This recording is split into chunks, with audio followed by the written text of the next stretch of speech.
Так, salam друзья. Bugun sizga islomdagi ishlemlar orqali o'quvchilarning o'zining bergan signallarining atrofotasi bilan ziyartga girdik ve gruppada da berildi şu signal. Şimdi gelin görelim şu signali atrofotkamda. Blaze monetadan girildi. Blaze monetadan nemi sebepten girdi ilk şoňa geçelim. İlk ölenlere bizde Zigash var. Zigash ulanýar. Zigash'ın premium versiyasını ve monetada geçen yedek rost verdi. Rostdan soň belli bir derece faza alırdı. Ve количество объёма biteno ilk bilen количество объём 2,5 milyon yani Bitcoin'dan büyük olan üçün Bitcoin'la 1 milyon 200 ve Blaze'da olsa 2,5 milyon. Monetada объём var. Şu sebepten ziyartga girdik. Giren toçkamız şu to'g'riliklardan ve alan atrofotkalarni hazır görkezjekdi.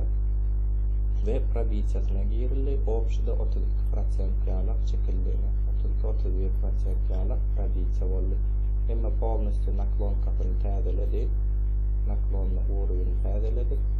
Naklonly uruwyny täzelenden soň boldy. Şu nira gitjegi belli-de. Может, yine yukarı götürülüp bile, no основной цель maksimum baha bolup durýar. Indi gelin şartistleri görelim şu aralıkta. Şu bahalarda görýän bolsaňyz, kaskadiz urovni diýip adlanýarsaňyzam bolýar muňa, ýa-da naklonly urovin diýseňizam bolýar. Ýöne esasy maksat biz Zigashyň üstü bilen işleýär, şu saytyň üstü bilen işleýär, screener bilen. Ve şu screener'da qaysi monetadan ziyartga girjegini formatsiya gözleýär ilk bilen. Formatsiya tapmasak ziyartga girem ýok.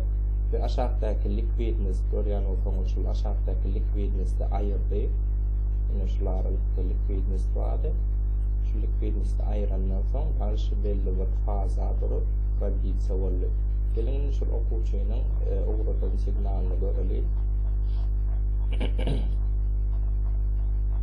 Yine okuwçy signal uğratdy. Görýän bolsaňyz şu Blaze monetadan Blaze moneta probitsiya ve 40-çelli oturmak maksat 40 dara tegelikler alınmada 40 sertçelli baryp biljegi bellidir. Bir soň grupdaki okuwçylary görelim. Atrofotkalarny Sereden okuwçylar girdi taýjy 30 centdan 38 centçelli. Men özümem girdim. Taýjy $1000 ýaly kaldım.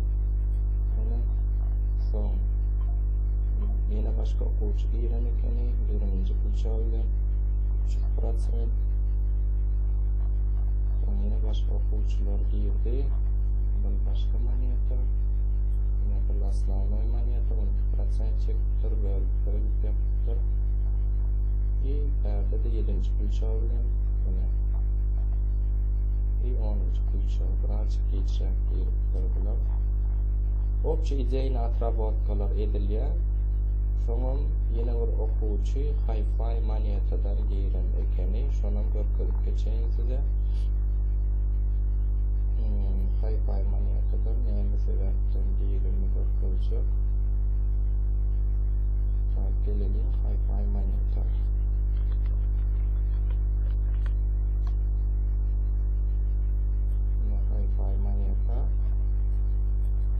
Şu monetadan ziyartga girenler şu 12 centdan girýär ve 24 centda 23 centda ziyartgasyny ýapýar. Indi näme sebäpden girenini düşündireyim. Berde belli bir derece udar bolýar, ýani atkad edip sопротивление ýetdirýär. Ikinji kasaniýasyny etýärler.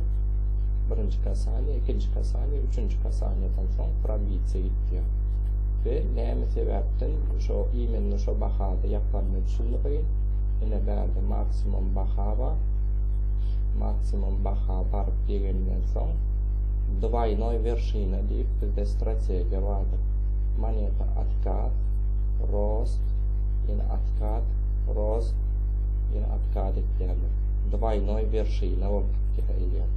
Imenni şo bahada ziyartga girenler. Ine şu 12 centte giren olsa 24 centte de yani 100% чистое движение çekip durmak. 100% чистое движение çekken. Yani основной сделканы ideyni отработка etsen koca adam bolýar. İdeyni oturup bilýänler we oturup bilmeýänler var içinde. Şoň üçin başarsaňyz day trading öwrüniň scalpdan size peýda ýok. 3%, 5% alanyňyzdan peýda ýok.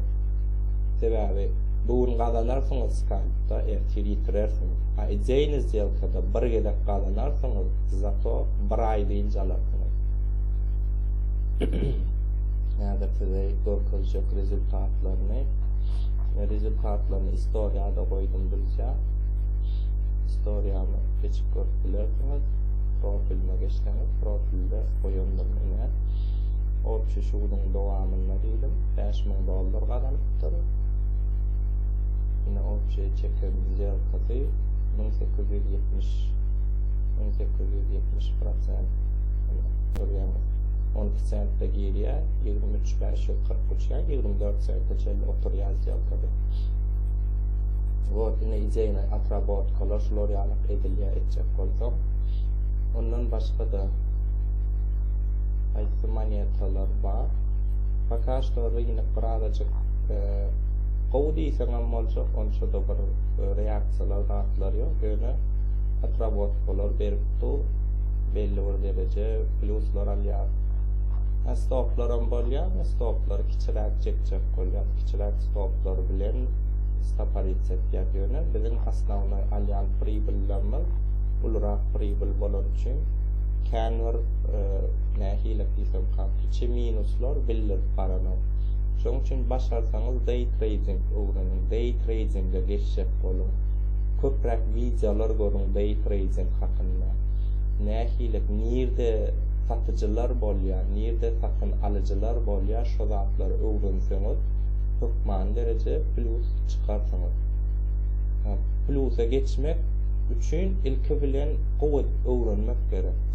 Şol gow öwrenjek bolsaňyz hukmany ýagdaýda köpräk videolar görüň, materiallar görüň, haýta strategiýa işleýär, haýtalar işläne, nähile analizler işleýär. Şol zatlaryň üstünde oturup geçseňiz hukman rezultat alýar.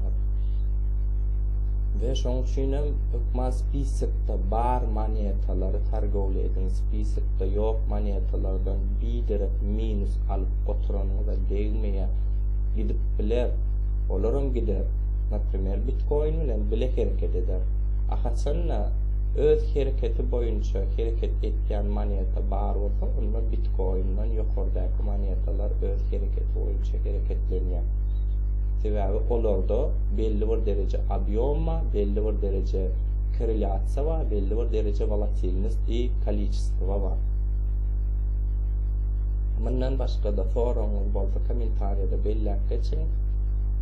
Onu görüşýärçä, sag bolun.